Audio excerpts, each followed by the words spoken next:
Okay, students, welcome to the online classes. Today I am going to explain the 12 marks problems format. Revaluation account, partners capital account, balance sheet are to be prepared for 12 marks. Therefore, here, before going to solve the problem, first of all, I should tell about the pro forma of statements. Pro forma of statements, they how to prepare the revaluation account, how to prepare the partners capital account, how to prepare the balance sheet. The pro forma I will explain today, and in the next class I will solve the problem. Okay? ಈಗ ನೋಡ್ರಿ ನಿಮ್ಗೆ ಹಿಂದಿನ ಕ್ಲಾಸ್ನಲ್ಲಿ ನಾನು ಈ chapter ಮೇಲೆ ಬರ್ತಕ್ಕಂಥ ratio ಆಗಲಿ ಅಥವಾ ಥಿಯರಿ ಆಗಲಿ ನಾನು ಹೇಳಿದ್ದೀನಿ. ಇನ್ನು 12 ಮಾರ್ಕ್ಸಿನ ಪ್ರಾಬ್ಲಮ್ಸ್ ಬರ್ತಾವ. ಆ 12 ಮಾರ್ಕ್ಸಿನ ಪ್ರಾಬ್ಲಮ್ಸ್ ಬಿಡ್ಸೋಕೆ ಹೋಗೋಕ್ಕಿಂತ ಮುಂಚೆ ನಾನು ನಿಮಗೆ ಅದರ ಸ್ಟೇಟ್ಮೆಂಟ್ ಯಾವ ರೀತಿ ಇರ್ತಾವ ಅನ್ನೋದ್ರ ಬಗ್ಗೆ ಪರಿಚಯ ಮಾಡಿಕೊಡ್ತೀನಿ. ಇಲ್ಲಿ revaluation account, partners capital account ಮತ್ತು ಬ್ಯಾಲೆನ್ಸ್ ಶೀಟ್ ಅಂತೇಳಿ 3 ಸ್ಟೇಟ್ಮೆಂಟ್ ಬಿಡಿಸ್ಬೇಕು. ಆ 3 ಸ್ಟೇಟ್ಮೆಂಟ್ ಬಿಡಿಸಿದ್ರೆ ನಿಮ್ಗೆ 12 ಮಾರ್ಕ್ಸ್ ಬೀಳ್ತಾವ. ಇಲ್ಲಿ ಒಂದು ಸ್ಟೇಟ್ಮೆಂಟ್ಗೆ 4 ಮಾರ್ಕ್ಸ್ ಇರ್ತವೆ. ಅದರಲ್ಲೂ ನೀವು ಯಾವುದಾದ್ರೂ ಒಂದು ಟ್ರಾನ್ಸಾಕ್ಷನ್ ತಪ್ಪಿದ್ರಿ ಅಂದ್ರೂ ಅಲ್ಲಿ 1 ಮಾರ್ಕ್ಸ್ ಕಟ್ ಮಾಡ್ತಾರೆ. ಸೊ ಅದಕ್ಕಾಗಿ ನೀವು ಭಾಳ ಕೇರ್ಫುಲ್ಲಾಗಿ ಬಿಡಿಸ್ಬೇಕಾಗ್ತದೆ. ಏನು ಭಾಳ ಕೇರ್ಫುಲ್ಲಾಗಿ ಅಂದರೆ ಏನು ಭಾಳ ಅಂಜುವಂಥ ಅವಶ್ಯಕತೆ ಏನಿಲ್ಲ ಇಲ್ಲೇನ. ಯಾಕಂತಂದ್ರೆ ರಿವ್ಯಾಲ್ಯೂಯೇಷನ್ ಅಕೌಂಟ ಮತ್ತು ಈ ಬ್ಯಾಲೆನ್ಸ್ ಶೀಟ, ಆನಂತರ ಪಾರ್ಟ್ನರ್ಸ್ ಕ್ಯಾಪಿಟಲ್ ಅಕೌಂಟ ಬಿಡಿಸ್ಬೇಕು. Revaluation account, partners capital account, balance sheet ಇವು ಪಾರ್ಟ್ನರ್ಶಿಪ್ ಇದ್ರೊಳಗೆ ಬರ್ತಾವ. ಈಗ ಅಡ್ಮಿಷನ್ ಆಫ್ ಎ ಪಾರ್ಟ್ನರ್ ಇದ್ರೂ ಈ 3 ಅಕೌಂಟ್ ಬಿಡಿಸಬೇಕು. ರಿಟೈರ್ಮೆಂಟ್ ಆಫ್ ಎ ಪಾರ್ಟ್ನರ್ ಇದ್ರೂ ಇವು 3 ಬಿಡಿಸ್ಲೇಬೇಕು. ರಿಟೈರ್ಮೆಂಟ್ ಆರ್ ಅಡ್ಮಿಷನ್ ಇವು 2 ಚಾಪ್ಟರ್ದೊಳಗೆ ಯಾವುದಾದ್ರೂ ಒಂದು ಚಾಪ್ಟರ್ ಮೇಲೆ ನಿಮ್ಗೆ 12 ಮಾರ್ಕ್ಸಿನ ಪ್ರಾಬ್ಲಮ್ ಕೇಳ್ತಾನೆ. ಸಪೋಸ್ ಅಡ್ಮಿಷನ್ ಚಾಪ್ಟರ್ ಮೇಲೆ ನಿಮಗೆ ಏನಾದರೂ 12 ಮಾರ್ಕ್ಸಿನ ಪ್ರಾಬ್ಲಮ್ ಕೇಳಿದ್ರು ಅಂತಂದ್ರೆ ರಿಟೈರ್ಮೆಂಟ್ ಚಾಪ್ಟರ್ ಮೇಲೆ ಕೇಳಂಗಿಲ್ಲ. ಸಪೋಸ್ ಅಡ್ಮಿಷನ್ ಚಾಪ್ಟರ್ ಕೇಳಿಲ್ಲ ಅಂದ್ರೆ ರಿಟೈರ್ಮೆಂಟ್ ಚಾಪ್ಟರ್ ಮೇಲೆ ಕೇಳ್ತಾನೆ. ಅದಕ್ಕೆ 2 ಚಾಪ್ಟರ್ ಮೇಲೆ 2 ಚಾಪ್ಟರ್ ನೀವು ಅಭ್ಯಾಸ ಮಾಡಿರಿ. 2 ಚಾಪ್ಟರ್ದೊಳಗೆ ಯಾವುದಾದ್ರೂ ಒಂದು ಚಾಪ್ಟರ್ ಮೇಲೆ ನಿಮಗೆ 12 ಮಾರ್ಕ್ಸಿನ ಕ್ವಶನ್ ಕೇಳ್ತಾನೆ. Okay? Retirement or death of a partner ಅಂತೇಳಿ ಒಂದು ಚಾಪ್ಟರ್ ಅದ. ಅಡ್ಮಿಷನ್ ಆಫ್ ಎ ಪಾರ್ಟ್ನರ್ ಅಂತ ಹೇಳಿದೆ. ಅಡ್ಮಿಷನ್ ನಾನು ಈ ಚಾಪ್ಟರ್ ನಾ ಹೇಳಕತ್ತೀನಿ. ಆ ನಂತರ ರಿಟೈರ್ಮೆಂಟ್ ಚಾಪ್ಟರ್ ಈಗಾಗಲೇ ವಾಂಗೇಶ್ ಸರ್ ಹೇಳಕತ್ತಾರ. ಸೊ ಅದಕ್ಕೆ ಈಗ ನಿಮಗೆ ರಿವ್ಯಾಲ್ಯೂಯೇಷನ್ ಅಕೌಂಟ ಮತ್ತು partners capital account, balance sheet ಬಗ್ಗೆ ನಾ ಹೇಳ್ತೀನಿ. ಈಗಾಗಲೇ ಅವ್ರು ಸರ್ ಹೇಳಿರ್ಬೋದು ನಿಮ್ಗೆ, ಆದರೂ ನಾವೊಂದು ಸರ್ತಿ ರಿವಿಷನ್ ಮಾಡ್ತೀನಿ ನೋಡ್ರಿ.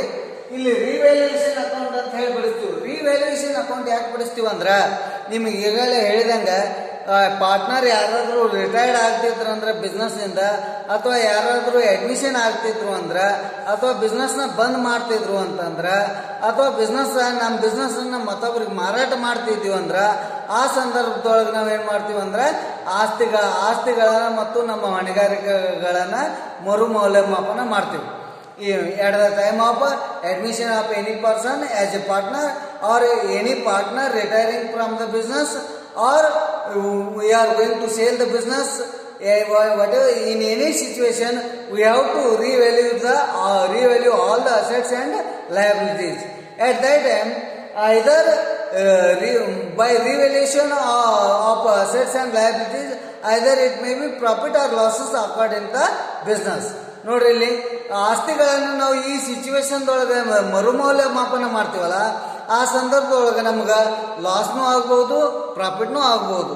ಲಾಸ್ ಆದರೂ ಆಗ್ಬೋದು, ಪ್ರಾಫಿಟ್ ಆದರೂ ಆಗ್ಬೋದು. ಆದರೆ ಒಂದು ಇಲ್ಲಿ ಏನು ಮಾಡ್ಬೇಕಂದ್ರೆ, ರಿವ್ಯಾಲ್ಯೂಯೇಷನ್ ಅಕೌಂಟ್ ಬಿಡಿಸ್ಬೇಕಾದ್ರೆ ನಾವು ಏನು ಮಾಡಬೇಕು ಅಂತಂದ್ರೆ, ನೀವು ಸಿಂಪಲ್ ಆಗಿ ತಿಳ್ಕೊಂಬಿಡ್ರಿ. ಅದನ್ನು ಬೇರೆ ಬಿಡಿಸಿ ಪ್ರಾಕ್ಟೀಸ್ ಮಾಡೋಕ್ಕಿಂತನೂ ತಿಳ್ಕೊಂಡ್ರೆ ಸಾಕು. ಏನು ರಿವ್ಯಾಲ್ಯೂಯೇಷನ್ ಅಕೌಂಟ್ನೊಳಗೆ ರಿವ್ಯಾಲ್ಯೂಯೇಷನ್ ಅಕೌಂಟ್ ಅಂತೇಳಿ ಈ ರೀತಿ ಪ್ರಿಪೇರ್ ಮಾಡೋದು. ಪರ್ಟಿಕ್ಯುಲರ್ಸ್ ರುಪೀಸ್ ಈ ರೀತಿ ಡೆಬಿಟ್ ಕ್ರೆಡಿಟ್, ಹಿಂಗೆ ಡೆಬಿಟ್ ಸೈಡ್ ಕ್ರೆಡಿಟ್ ಸೈಡ್ ಅಂತೇಳಿ ಈ ರೀತಿ ಒಂದು ಸ್ಟೇಟ್ಮೆಂಟ್ ಬಿಡಿಸ್ಬೇಕು. ಈ ಸ್ಟೇಟ್ಮೆಂಟ್ ಒಳಗೆ ಡೆಬಿಟ್ ಸೈಡ್ ನೋಡ್ರಿ, decrease in the value of assets.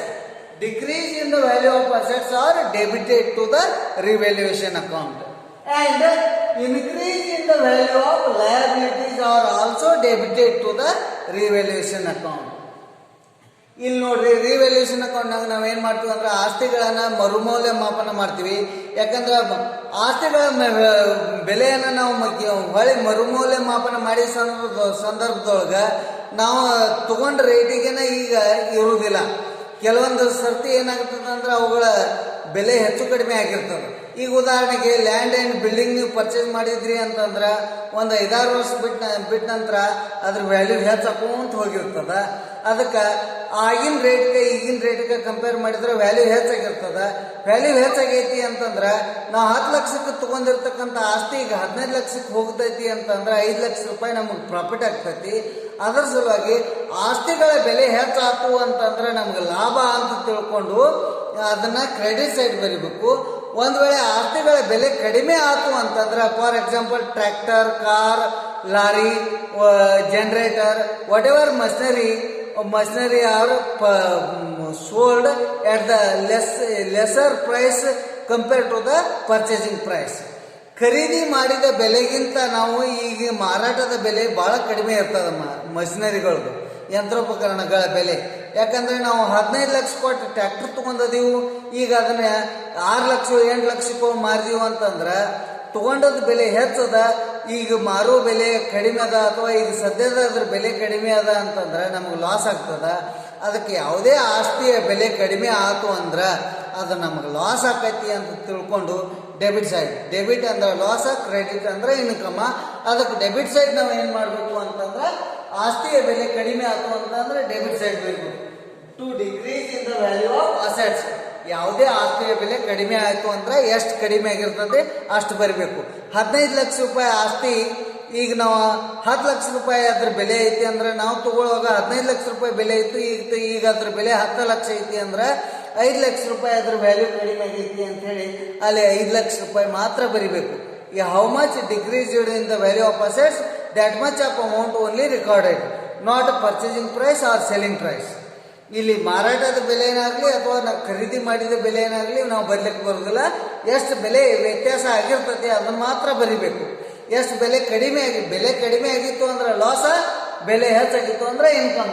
ಅದಕ್ಕೆ decrease in the value of assets debited. ಆಸ್ತಿಯ ಬೆಲೆ ಕಡಿಮೆ ಆಗಿತ್ತು ಅಂದ್ರೆ ಅದು ಲಾಸ್ ಆಗ್ತೈತಿ ಅಂತ ತಿಳ್ಕೊಂಡು ಅದನ್ನು ಡೆಬಿಟ್ ಸೈಡ್ ಬರಿಬೇಕು. ಎಷ್ಟು ಕಡಿಮೆ ಆಗಿರ್ತದೆ ಅಷ್ಟು. ಅದೇ ರೀತಿ ಆಸ್ತಿಯ ಬೆಲೆ ಏನಾದರೂ ಹೆಚ್ಚಾಗಿತ್ತಂದ್ರೆ if increase in the value of assets, ಈಗ ನಾವು ಲ್ಯಾಂಡ್ ತೊಗೊಂಡದ್ದು 15 ಲಕ್ಷಕ್ಕೆ ತೊಗೊಂಡಿದ್ದೀವಿ, ಈಗ ಸದ್ಯಕ್ಕೆ ಅದ್ರ ಬೆಲೆ 20 ಲಕ್ಷ ಐತಿ ಅಂದ್ರೆ 5 ಲಕ್ಷ ರೂಪಾಯಿ ನಮಗೆ ಪ್ರಾಫಿಟ್ ಆಕೈತಿ. ಅದಕ್ಕೆ increase in the value of assets, in the value of assets ಏನದಲ್ಲ ಅದನ್ನ ನಾವು ಕ್ರೆಡಿಟ್ ಸೈಡ್ ಬರಬೇಕು.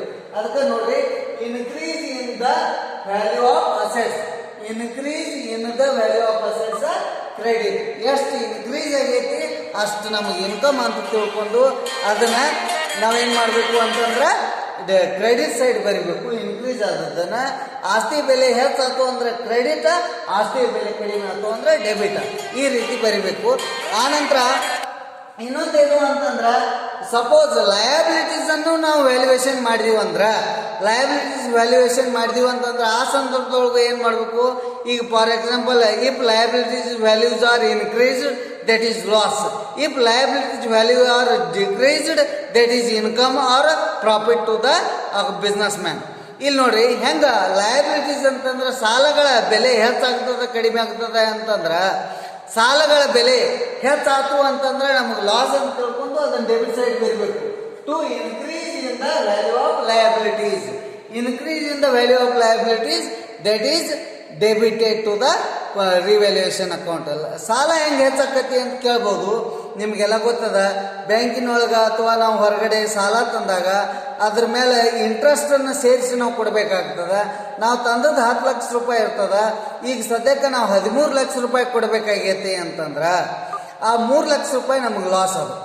ಒಂದು ವೇಳೆ ಲೇಟ್ ಆಯ್ತು ಅಂತಂದ್ರೆ, ತುಂಬುದು ಲೇಟ್ ಆಯ್ತಂದ್ರೆ ಅದಕ್ಕೆ ಏನಾದರೂ ಅವ್ರು ಫೈನ್ ಹಾಕಿದ್ರು ಅಂತಂದ್ರೆ 13 ಲಕ್ಷ ರೂಪಾಯಿ ನೀವು ನಾಳೆ ಈ 30ನೇ ತಾರೀಕು ಒಳಗಾಗಿ ತುಂಬ್ರಿ, ಇಲ್ಲ ಅಂತಂದ್ರೆ ನಿಮಗೆ ಮತ್ತೆ 2 ಲಕ್ಷ ರೂಪಾಯಿ ದಂಡ ಬೀಳ್ತತಿ ಅಂತ ಏನಾದರೂ ಇತ್ತು ಅಂದ್ರೆ, ಅದು ಲೇಟ್ ಮಾಡಿದ್ ನಮಗೆ ಮತ್ತೆ ದಂಡ ಬಿತ್ತು ಅಂದ್ರೆ ಅದು ಲಾಸನ್ನ ನಮ್ಗೆ.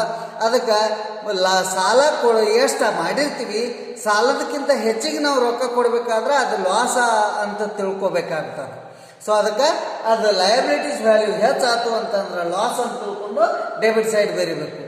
ಈಗ ನಾವು 10 ಲಕ್ಷ ರೂಪಾಯಿ ಸಾಲ ತಂದಿದ್ದೀವಿ, ಈಗ 12 ಲಕ್ಷ ರೂಪಾಯಿ ತುಂಬಕತ್ತಿದ್ದೀವಿ ಅಂದ್ರೆ 2 ಲಕ್ಷ ರೂಪಾಯಿ ಹೆಚ್ಚಿಗೆ ತುಂಬಿದೀವಲ್ಲ, ಅದು 2 ಲಕ್ಷ ರೂಪಾಯಿ ಲಾಸ್ ಅಂತ ತಿಳ್ಕೊಂಡು debit side to increase in the value of liabilities 2 lakh that is debited. ಅದೇ ರೀತಿ ಇನ್ನು ಸೆಟಲ್ಮೆಂಟ್ ಮಾಡೋದಿರ್ತದಲ್ಲ, ಬ್ಯಾಂಕ್ನಾಗ ಸಾಲ ಮಾಡಿ ಭಾಳ ದಿವಸಗಟ್ಟಲೆ ಸುಮ್ಮನೆ ಕೂತಿರ್ತೀರಿ, ಅಥವಾ ರೈತರು ಸಾಲ ಮಾಡಿರ್ತಾರೆ ಬ್ಯಾಂಕಿನೊಳಗೆ. ರೈತರು ಸಾಲ ಮಾಡಿದ ಕೋಆಪರೇಟಿವ್ ಸೊಸೈಟಿಯಾಗ ಬ್ಯಾಂಕ್ನಾಗ ಸಾಲ ಮಾಡಿರ್ತಾರೆ ರೈತರು. ಅವ್ರು ಏನಾದರೂ ತುಂಬಲಿಲ್ಲ ಅಂತಂದ್ರೆ ಸರ್ಕಾರದವ್ರು ಅದನ್ನ ಸಾಲ ಮನ್ನಾ ಅಂತ ಹೇಳಿ ಮಾಡಿಬಿಟ್ರು ಅಂತಂದ್ರೆ ಸಾಲ ತುಂಬುದ ಸುಳ್ಳು ಆತು ಅಂದ್ರೆ, ಅಥವಾ ತುಂಬುದ್ರೊಳಗೆ ನೀವು ಅರ್ಧ ತುಂಬ್ರಿ ಅಂತಂದ್ರೆ 10 ಲಕ್ಷ ರೂಪಾಯಿ ನಾವು ಸಾಲ ತಂದಿದ್ದೀವಿ, ಸರ್ಕಾರದವರು ಏನೂ ತುಂಬಬೇಡ ಅಂದ್ರೆ 10 ಲಕ್ಷ ರೂಪಾಯಿ ಎಲ್ಲ ಉಳಿತು, ಎಲ್ಲನೂ ಇನ್ಕಮ್ನ ನಮ್ಗೆ. ಅಥವಾ 10 ಲಕ್ಷ ರೂಪಾಯಿದಾಗ ಯಾರು ಎಷ್ಟು ತೊಗೊಂಡರ್ಲ ಅದ್ರ ಒಳಗಿಂದ ಅರ್ಧ ಸಾಲ ಅಷ್ಟು ತುಂಬ್ರಿ, ಅರ್ಧ ತುಂಬಬೇಡ್ರಿ ಅಂತ ಸರ್ಕಾರದವ್ರು ಏನಾದರೂ ಹೇಳಿದ್ರು ಅಂದ್ರೆ ಅದು ಎಷ್ಟು ತುಂಬುದು ಕಡಿಮೆ ಆಗ್ತೈತಿ ಅಷ್ಟು ನಮಗೆ ಇನ್ಕಮ್ ಆಗ್ತೈತಿ. ಅದಕ್ಕಾಗಿ ಅದನ್ನ ಏನು ಮಾಡ್ತೀವಿ ಅಂತಂದ್ರೆ decrease in the value of liabilities, ಸಾಲ ಮಾಡಿದ ವ್ಯಾಲ್ಯೂಕ್ಕಿಂತನೂ ಈಗ ತುಂಬುದು ಭಾಳ ಕಡಿಮೆ ಆಗೈತಿ ಅಂತ ಹೇಳಿ ಅವಾಗ ನಾವು ಕರಿತೀವಿ. ಅಥವಾ ಬ್ಯಾಂಕಿನೊಳಗೆ ನೋಡ್ರಿ ಸಾಲ ಇತ್ಯರ್ಥ ಮಾಡುವುದಂತಿರ್ತಾರೆ, ಸೆಟಲ್ಮೆಂಟ್ ಮಾಡುವುದಂತೇಳಿ. ಈಗ ನೀವು 5 ಲಕ್ಷ ರೂಪಾಯಿ ಸಾಲ ತಂದು ಒಂದು 5-6 ವರ್ಷ ಗಪ್ಪನ ಕೂತ್ ಬಿಟ್ಟಿರ್ತೀರಿ, ಅದ್ರ ಮೇಲೆ ಮತ್ತೆ 4 ಲಕ್ಷ ರೂಪಾಯಿ ಬಡ್ಡಿ ಆಗಿರ್ತತಿ, ಎಲ್ಲ ಕೂಡಿ 9 ಲಕ್ಷ ರೂಪಾಯಿ ನೀವು ತುಂಬಬೇಕಾಗಿರ್ತತಿ.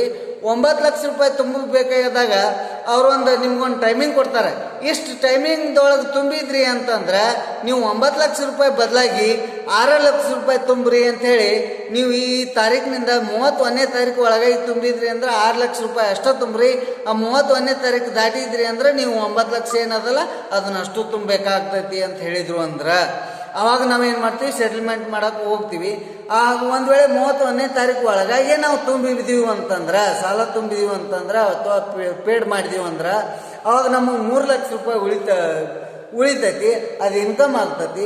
ಸಪೋಸ್ ಹೆಚ್ಚಾಯ್ತು ಅಂತಂದ್ರೆ ಅದು ಲಾಸ್ ಆಗ್ತೈತಿ. ಅದಕ್ಕಾಗಿ ಇಲ್ಲಿ decrease in the value of liabilities ಅಂತಂದ್ರೆ ನಮಗೆ ಈ 9 ಲಕ್ಷ ರೂಪಾಯಿ ತುಂಬಿದ್ರಾಗ 6 ಲಕ್ಷ ರೂಪಾಯಿ ತುಂಬಂದಾರ 3 ಲಕ್ಷ ಉಳಿತು ಅಂದ್ರೆ 3 ಲಕ್ಷ ರೂಪಾಯಿ ನಮಗೆ ಇನ್ಕಮ್ ಆಯ್ತು. ಅದಕ್ಕೆ ಲಯಬಿಲಿಟೀಸ್ ವ್ಯಾಲ್ಯೂ ಡಿಕ್ರೀಸ್ ಆಗೈತಿ ಅಂತಂದ್ರೆ ಕ್ರೆಡಿಟ್ ಸೈಡ್ ಬರೀಬೇಕು. Credited whatever incomes due to decreased in the value of liabilities. Liability ಬೆಲೆ ಕಡಿಮೆ ಆಗೈತಿ ಅಂತಂದ್ರೆ ಇನ್ನು next increase decrease. Assets value increase ಆತಂದ್ರೆ ಇನ್ಕಮ್, ಡಿಕ್ರೀಸ್ ಆತಂದ್ರೆ ಲಾಸ. ಅದೇ ರೀತಿ ಲಯಬಿಲಿಟೀಸ್ ವ್ಯಾಲ್ಯೂ ಡಿಕ್ರೀಸ್ ಆತಂದ್ರೆ ಇನ್ಕಮ್, ಆನಂತರ ಲಯಬಿಲಿಟೀಸ್ ವ್ಯಾಲ್ಯೂ ಇನ್ಕ್ರೀಸ್ ಆತಂದ್ರೆ ಲಾಸ. ಇದಾಯ್ತು. ಇನ್ನು ನಮ್ಮ ಬಿಸ್ನೆಸ್ದೊಳಗೆ ನಾವು ವರ್ಷ ಅಕೌಂಟ್ಸ್ದೊಳಗೆ ಎಲ್ಲ ಅಸೆಟ್ಸ್ ಮತ್ತು ಅಸೆಟ್ಸ್, ಇನ್ಕಮ್, ಎಕ್ಸ್ಪೆನ್ಸ್ ಎಲ್ಲ ರೆಕಾರ್ಡ್ ಮಾಡ್ಕೊತ ಹೋಗಿರ್ತೀವಿ. ಆದ್ರೂ ಕಣ್ ತಪ್ಪಿ ಒಂದು ಉಳಿದಿರ್ತದೆ. ಕಣ್ ತಪ್ಪಿ ಏನು ಉಳ್ದದ ಅಂತಂದ್ರೆ ಅನ್ರಿಕಾರ್ಡೆಡ್ ಲಯಬಿಲಿಟೀಸ್ ಅಂತ ಹೇಳಿ ಕರಿತೀವಿ. ಅನ್ರಿಕಾರ್ಡೆಡ್ ಲಯಬಿಲಿಟೀಸ್ ಆರ್ ಅನ್ರಿಕಾರ್ಡೆಡ್ ಅಸೆಟ್ ಅಂತೇಳಿ. ಈಗ ಫಾರ್ ಎಕ್ಸಾಂಪಲ್ ನೀವು ರಿವ್ಯಾಲ್ಯೂಷನ್ ಹಾಕ್ತಿರಲ್ಲ, ರಿವ್ಯಾಲ್ಯೂಷನ್ ಹಾಕಿದಾಗ 12 ಮಾರ್ಕ್ಸಿನ ನೀವು 4 ಲೆಕ್ಕ ಬಿಡಿಸಿರ್ತೀರಿ, ಅವ್ರು 12 ಮಾರ್ಕ್ಸಿನ 3 ಲೆಕ್ಕದ ಮಾರ್ಕ್ಸ್ 36 ಅಂತ ಹೇಳಿ ಹಾಕಿ ಕಳಿಸಿರ್ತಾರೆ. ನೀವು ರಿವ್ಯಾಲ್ಯೂಷನ್ ಹಾಕಿದ್ರಿ ಅಂದ್ರೆ ಇನ್ನೂ 12 ಮಾರ್ಕ್ಸ್ ರೆಕಾರ್ಡ್ ಮಾಡಿಲ್ಲ ಅವರು. ಅವಾಗ ರಿವ್ಯಾಲ್ಯೂಷನ್ ಹಾಕಿದಾಗ 48 ಮಾರ್ಕ್ಸ್ ಆಗಿ ಬರ್ತೈತೆ ಅದು. ಹೌದಾ? ನಿಮ್ಗೆ ಲಾಭ ಆಗೋದಿಲ್ಲ ಅದು. 48 ಮಾರ್ಕ್ಸ್ ಆಗಿ ಬತ್ತಂದ್ರೆ 48 ಮಾರ್ಕ್ಸ್ ಆಗಿ ಬತ್ತು ಅಂದ್ರೆ ನಿಮ್ಗೆ ಲಾಭ. ಸಪೋಸ್ 36 ಮಾರ್ಕ್ಸ್ ಬಿದ್ದದ್ದು 48 ಆದಾಗ ನಿಮ್ಗೆ ಲಾಭ ಆಕತಿ. 36 ಮಾರ್ಕ್ಸ್ ಬಿದ್ದದ್ದು ನೀವು ರಿವ್ಯಾಲ್ಯೂಷನ್ ಮತ್ತೆ 30 ಆತಂದ್ರೆ ನಿಮ್ಗೆ ಲಾಸ್ ಆಕತಿ. ಸೊ ಹಂಗೆ ನಿಮ್ಗೆ ಹೆಚ್ಚಾಗಿ ಬರ್ತಂದ್ರೆ ನಿಮಗೆ ಲಾಭ, ಕಡಿಮೆ ಆತಂದ್ರೆ ಲಾಸ. ಒಟ್ಟು ರೆಕಾರ್ಡ್ ಮಾಡಲಾರ್ದ ಅಥವಾ ನಜರ್ ಚುಕ್ಕಿನಿಂದ ಉಳಿದಿತ್ತು ಅಂದ್ರೆ ಅಥವಾ ಅಪ್ಪಿತಪ್ಪಿ ಉಳಿದಿತ್ತು ಅಂದ್ರೆ ಅಂಥ ಆಸ್ತಿಗಳು ಏನಾದರೂ ನಾವು ರೆಕಾರ್ಡ್ ಮಾಡಲಾರ್ದ ಬಿಟ್ಟಿದ್ದೀವಿ ಅಂದ್ರೆ ಬಿಸ್ನೆಸ್ದೊಳಗೆ ಅಂಥ ಆಸ್ತಿಯನ್ನು ನಾವು ಅನ್ರಿಕಾರ್ಡೆಡ್ ಅಸೆಟ್ ಅಂತ ಕರಿತೀವಿ, ಅನ್ರಿಕಾರ್ಡೆಡ್ ಲಯಬಿಲಿಟಿ ಅಂತ ಹೇಳಿ ಕರಿತೀವಿ. ಅನ್ರಿಕಾರ್ಡೆಡ್ ಅಸೆಟ್ ಇದ್ರೆ ನಮಗೆ ಇನ್ಕಮ್ ಆಗುತ್ತೆ. ಯಾವುದೋ ಒಂದು ಆಸ್ತಿ ನಮಗೆ ಗೊತ್ತಾಯ್ತಿದ್ದಿಲ್ಲ ನಮ್ಮ ಬಿಸ್ನೆಸ್ದಾಗ ಐತಿ, ಆಸ್ತಿ ಐತಿ ಅಂದ್ರೆ ನಮಗೆ ಇನ್ಕಮ್, ಸಾಲ ಐತಿ ಅಂತಂದ್ರೆ ಅಥವಾ ಅದು ನಮಗೆ ಲಾಸ. ಹಂಗೆ ಅನ್ರಿಕಾರ್ಡೆಡ್ ಲಯಬಿಲಿಟೀಸ್ ಇತ್ತು ಅಂದ್ರೆ ಲಾಸ, ಅನ್ರಿಕಾರ್ಡೆಡ್ ಅಸೆಟ್ ಇತ್ತು ಅಂದ್ರೆ ಇನ್ಕಮ್. ತಿಳ್ತಾ? ಸೊ ನೆಕ್ಸ್ಟ್ ಅದೇ ರೀತಿ ಏನು ಮಾಡಬೇಕು ಅಂತಂದ್ರೆ ಈಗ ಅಸೆಟ್ಸ್ ವ್ಯಾಲ್ಯೂ ಇನ್ಕ್ರೀಸ್ ಡಿಕ್ರೀಸ್ ಆಗೋದ್ರಿಂದ ನಾವು ಪ್ರಾಫಿಟ್ ಅಥವಾ ಲಾಸ್ ಅನ್ನು ಕಂಡು ಹಿಡಿತೀವಿ. ಕ್ರೆಡಿಟ್ ಸೈಡ್ ಇನ್ಕ್ರೀಸ್ ಆಯ್ತು ಅಂತಂದ್ರೆ ಡೆಬಿಟ್ ಸೈಡ್ ಡಿಫರೆನ್ಸ್ ಬಂದದ ಅಮೌಂಟನ್ನು ಪ್ರಾಫಿಟ್ ಅಂತ ಹೇಳಿ ಕರಿತೀವಿ. ಆ ಪ್ರಾಫಿಟನ್ನು ಪಾರ್ಟ್ನರ್ಸ್ ಕ್ಯಾಪಿಟಲ್ ಅಕೌಂಟ್ಗೆ ಟ್ರಾನ್ಸ್ಫರ್ ಮಾಡ್ತೀವಿ. ಅದಕ್ಕಾಗಿ to partners capital account profit, to partners capital account ಅಂತ ಬರ್ತೀವಿ. ಬ್ರಾಕೆಟ್ ಒಳಗೆ ಪ್ರಾಫಿಟ್ ಅಂತ ಬರೀರಿ, ಆದ್ರೆ ನಡೀತೈತಿ. To partners capital account, partners A ಮತ್ತು ಬಿ ಇಬ್ರು ಇದ್ರು ಅಂದ್ರೆ ಆ ಬಂದದ ಪ್ರಾಫಿಟ್ ಅನ್ನ ಇಬ್ಬರಿಗೂ ಹಂಚ್ತೀವಿ. ಇಲ್ಲಿ ಇಬ್ಬರಿಗೂ ಒಂದು 5,000 ರೂಪಾಯಿ ಅಂತಂದ್ರೆ ಒಂದು 3,000, ಒಂದು 2,000 ಹಿಂಗೆ ಹಂಚ್ತೀವಿ ಅವ್ರ ರೇಷೋ ಪ್ರಕಾರ. ಆನಂತರ ಎರಡು ಕೂಡ 5,000 ರೂಪಾಯಿ ಇಲ್ಲಿ ಬರ್ತೀವಿ. ಇದು ಪ್ರಾಫಿಟ್ ಆಗಿತ್ತು ಅಂದ್ರೆ ಟು ಪಾರ್ಟ್ನರ್ಸ್ ಕ್ಯಾಪಿಟಲ್ ಅಕೌಂಟ್ ಅಂತ ಹೇಳಿ ಪ್ರಾಫಿಟ್ ಆಗಿತ್ತಂದ್ರೆ ಡೆಬಿಟ್ ಸೈಡ್ ಬರೀಬೇಕು. ಒಂದು ವೇಳೆ ಲಾಸ್ ಆಗಿತ್ತಂದ್ರೆ, ಆಸ್ತಿಗಳನ್ನ ಮರುಮೌಲ್ಯ ಮಾಪನ ಮಾಡೋದ್ರಿಂದ ಲಾಸ್ ಆಗಿತ್ತು ಅಂದ್ರೆ ಅವಾಗ ನಾವು ಬೈ ಪಾರ್ಟ್ನರ್ಸ್ ಕ್ಯಾಪಿಟಲ್ ಅಕೌಂಟ್ ಅಂತ ಹೇಳಿ ಬರ್ದು ಆ ಲಾಸನ್ನು ಅವ್ರಿಬ್ಬರಿಗೂ ರೇಷೋದೊಳಗೆ ಹಂಚಬೇಕು. ಇಲ್ಲಿಗೆ ರಿವ್ಯಾಲ್ಯೂಷನ್ ಅಕೌಂಟ್ ಮುಗೀತು. ಇನ್ನು next step partners capital account ಬಿಡಿಸ್ಬೇಕು. ಪಾರ್ಟ್ನರ್ಸ್ ಕ್ಯಾಪಿಟಲ್ ಅಕೌಂಟ್ ಹೆಂಗೆ ಬಿಡಿಸ್ಬೇಕು ಏನು ಅನ್ನೋದು ನಿಮಗೆ ಹಿಂದಿನ ಕ್ಲಾಸ್ನಲ್ಲಿ ಹೇಳಿದ್ದೀನಿ. ಹೀಗಾಗಿ ಈಗ ನೇರವಾಗಿ ನಾನು ಏನು ಮಾಡ್ತೀನಿ ಅಂದರೆ ಬ್ಯಾಲೆನ್ಸ್ ಶೀಟ್ಗೆ ಹೋಗ್ತೀನಿ. ಬ್ಯಾಲೆನ್ಸ್ ಶೀಟ್ನೊಳಗೆ ಯಾವ ಆಸ್ತಿ ಆಗ್ತಾವ ಮತ್ತು ಯಾವ ಲಯಬಿಲಿಟೀಸ್ ಆಗ್ತಾವ ಅವನ್ನ ಲಯಬಿಲಿಟೀಸನ್ನು ಲಯಬಿಲಿಟಿ ಸೈಡ್ ಬರೀರಿ, ಅಸೆಟ್ ಆಗೋದನ್ನು ಅಸೆಟ್ ಸೈಡ್ ಬರೀರಿ. ಆ ನಂತರ ಅಮೌಂಟ್ ಟ್ಯಾಲಿ ಆಗಬೇಕು, ಅದು ಅಷ್ಟೇ. ಈಗ ಲಯಬಿಲಿಟೀಸ್ ಯಾವ ಆಗ್ತಾವ ಅಂತಂದ್ರೆ ಕ್ಯಾಪಿಟಲ್, ಇದು ಪಾರ್ಟ್ನರ್ಸ್ ಕ್ಯಾಪಿಟಲ್ ಏನದ ಇಲ್ಲಿ ಪಾರ್ಟ್ನರ್ಸ್ ಕ್ಯಾಪಿಟಲ್ ಅಕೌಂಟ್ನಾಗ ನಾವು ಬರ್ತಿರ್ತೀವಿ. ಆ ಪಾರ್ಟ್ನರ್ಸ್ ಕ್ಯಾಪಿಟಲ್ ಅಕೌಂಟ್ನಾಗ ಇರ್ತಕ್ಕಂಥ ಅಮೌಂಟನ್ನು ಇಲ್ಲಿ ಕ್ಯಾಪಿಟಲ್ ಬರ್ತೀವಿ.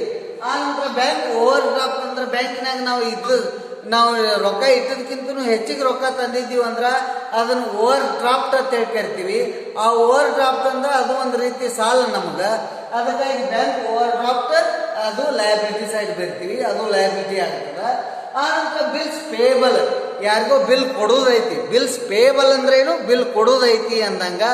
ಬಿಲ್ ಕೊಡೋದಿತ್ತು ಅಂತಂದ್ರೆ ಲಯಬಿಲಿಟಿ ಆಗ್ತದೆ, ಅದಕ್ಕಾಗಿ ಅದನ್ನು ಲಯಬಿಲಿಟಿ ಸೈಡ್ ಬರ್ತೀವಿ. ಆ ನಂತರ outstanding expenses in salary due but not paid, rent due but not paid.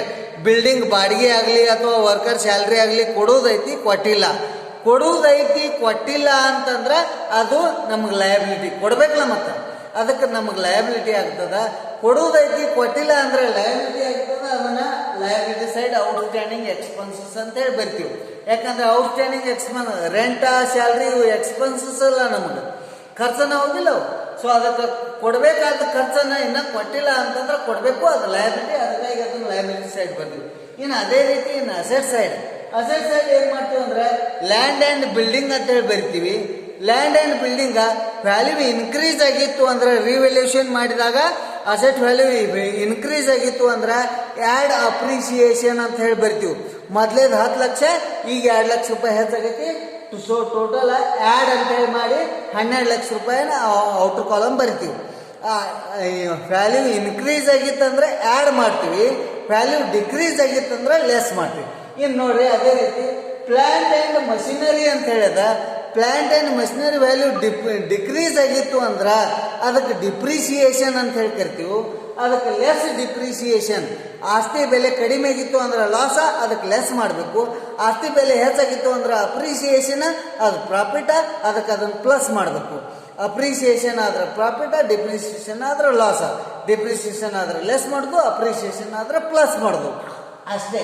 ಇನ್ನು ನೆಕ್ಸ್ಟ್ ಫರ್ನಿಚರ್, ಸ್ಟಾಕ್, ಸನ್ರಿ ಡೇಟರ್ಸ್ ಅಂದ್ರೆ ನಮ್ಮ ಕಸ್ಟಮರ್ ಓದಿರ್ತಾರ, ಕೊಡೋರು ಇರ್ತಾರೆ, ನಮ್ಗೆ ಬರೋದೈತೆ ಅಂದ್ರೆ ಆಸ್ತಿನ ನಮ್ಗೆ. ಅದಕ್ಕೆ ಅವ್ರು ಕೊಡೋದ್ರೊಳಗೆ ನಮ್ಗೆ ಏನಾರ ಡೌಟ್ ಇತ್ತಂದ್ರೆ ಅದಕ್ಕೆ ಅದನ್ನೇನಂತ ಕರಿತೀವಿ ನಾವು, PDD ಅಂತ ಹೇಳಿ ಕರಿತೀವಿ. PDD ಅಂದ್ರೆ ಪ್ರೊವಿಷನ್ ಫಾರ್ ಡೌಟ್ಫುಲ್ ಡೆಟ್ಸ್ ಅಂತ ಹೇಳಿ ಕರಿತೀವಿ. ನಮಗೇನಾದ್ರೂ ಅಮೌಂಟ್ ಬರೋದು ಡೌಟ್ ಐತಿ ಅಂದ್ರೆ ಅಷ್ಟು ಅಮೌಂಟ್ ಬರಲಿಲ್ಲ ಅಂದ್ರೆ ಲಾಸ್ ಆಗ್ತೈತಿ. ಅದಕ್ಕೆ ಡೌಟ್ಫುಲ್ ಡೆಟ್ಸ್ ಅಂತೇಳಿ ಅದನ್ನು ಲೆಸ್ ಮಾಡ್ತೀವಿ ಡೆಟರ್ಸ್ಗಳು. ಆನಂತರ cash in hand, cash at bank balance. ಆನಂತರ prepaid expenses. Cash in hand ಅಂದ್ರೆ ನಮ್ಮ ಕಡೆ ಇರ್ತಕ್ಕಂಥ ರೊಕ್ಕ ಅದು ಆಸ್ತಿನ ಆಗ್ತದೆ. ನಮ್ಮ ಹೆಸರಲ್ಲಿ ಬ್ಯಾಂಕ್ನಾಗ ಇರ್ತಕ್ಕಂಥ ನಮ್ಮ ಬಿಸ್ನೆಸ್ ಹೆಸರಲ್ಲಿ ಬ್ಯಾಂಕ್ನಾಗ ರೊಕ್ಕ ಇತ್ತಂದ್ರೆ ಅದು ಆಸ್ತಿನ ಆಗ್ತದೆ. ಆನಂತರ ಪ್ರೀಪೇಯ್ಡ್ ಎಕ್ಸ್ಪೆನ್ಸಸ್ ಅಂದ್ರೆ ಏನು, ಇಲ್ಲಿ ನಾವು ಕೊಡಬೇಕಾದ್ರಕ್ಕಿಂತ ಮುಂಚಿತವಾಗಿಯೇ ಕೊಟ್ಟಿದ್ದೀವಿ ಅಂದ್ರೆ ಈಗ ವರ್ಕರ್ ಸ್ಯಾಲ್ರಿ ಒಂದು ವರ್ಷದ ಅಡ್ವಾನ್ಸ್ ಕೊಟ್ಟಿದ್ದೀವಿ ಅಂದ್ರೆ ಅಥವಾ ಬಿಲ್ಡಿಂಗ್ ರೆಂಟ್ ಒಂದು ವರ್ಷದ ಅಡ್ವಾನ್ಸ್ ಕೊಟ್ಟಿದ್ದೀವಿ ಅಂದ್ರೆ ಇನ್ನು ಮುಂದೆ ಕೊಡೋದು ತಪ್ಪತೈತಿ ಅಂತಂದ್ರೆ ಅದು ಒಂದು ರೀತಿ ಆಸ್ತಿ ಇದ್ದಂಗೆ ನಮ್ಗೆ. ಅದಕ್ಕಾಗಿ ಅಸೆಟ್ಸ್ ಆ್ಯಂಡ್ ಲಯಬಿಲಿಟೀಸ್ ಬ್ಯಾಲೆನ್ಸ್ ಶೀಟ್ನಾಗ ಬರಿತೀವಿ. ಸೊ ಅಲ್ಲಿ ಬ್ಯಾಲೆನ್ಸ್ ಶೀಟ್ನೊಳಗೆ ಲಯಬಿಲಿಟೀಸ್ ಎಲ್ಲಾನು ಲಯಬಿಲಿಟಿ ಸೈಡ್ ಬರೀಬೇಕು, ಅಸೆಟ್ಸ್ ಎಲ್ಲಾನು ಅಸೆಟ್ ಸೈಡ್ ಬರೀಬೇಕು. ಅಸೆಟ್ಸ್ ವ್ಯಾಲ್ಯೂ ಹೆಚ್ಚಾಗಿತ್ತಂದ್ರೆ ಪ್ಲಸ್ ಮಾಡಬೇಕು, ಅಸೆಟ್ಸ್ ವ್ಯಾಲ್ಯೂ ಡಿಕ್ರೀಸ್ ಆಗಿತ್ತಂದ್ರೆ ಲೆಸ್ ಡಿಪ್ರಿಸಿಯೇಷನ್ ಅಂತ ಬರೀಬೇಕು. ಈ ರೀತಿ ಬ್ಯಾಲೆನ್ಸ್ ಶೀಟ್ ಬಿಡಿಸ್ಬೇಕು. ಓಕೆ, ನಿಮ್ಮ ಪಾರ್ಟ್ನರ್ಸ್ ಕ್ಯಾಪಿಟಲ್ ಅಕೌಂಟ್ ಅಂತೂ ಈಗಾಗಲೇ ಹೇಳಿದೆ. ಈ ನೆಕ್ಸ್ಟ್ ಕ್ಲಾಸ್ನಾಗ ನಾನು ಪ್ರಾಬ್ಲಮ್ ಬಿಡಿಸ್ತೀನಿ. ಸೊ ಈಗ ಇವೆರಡೂ ನೀವು ಸ್ಟೇಟ್ಮೆಂಟ್ ಸ್ಟಡಿ ಮಾಡಿರಿ. ಮತ್ತೇನಾದರೂ ಡೌಟ್ಸ್ ಇದ್ರೆ ಪ್ರಾಬ್ಲಮ್ ಬಿಡಿಸುವಾಗ ಕೇಳುವಂತ್ರೆ. Okay, thank you.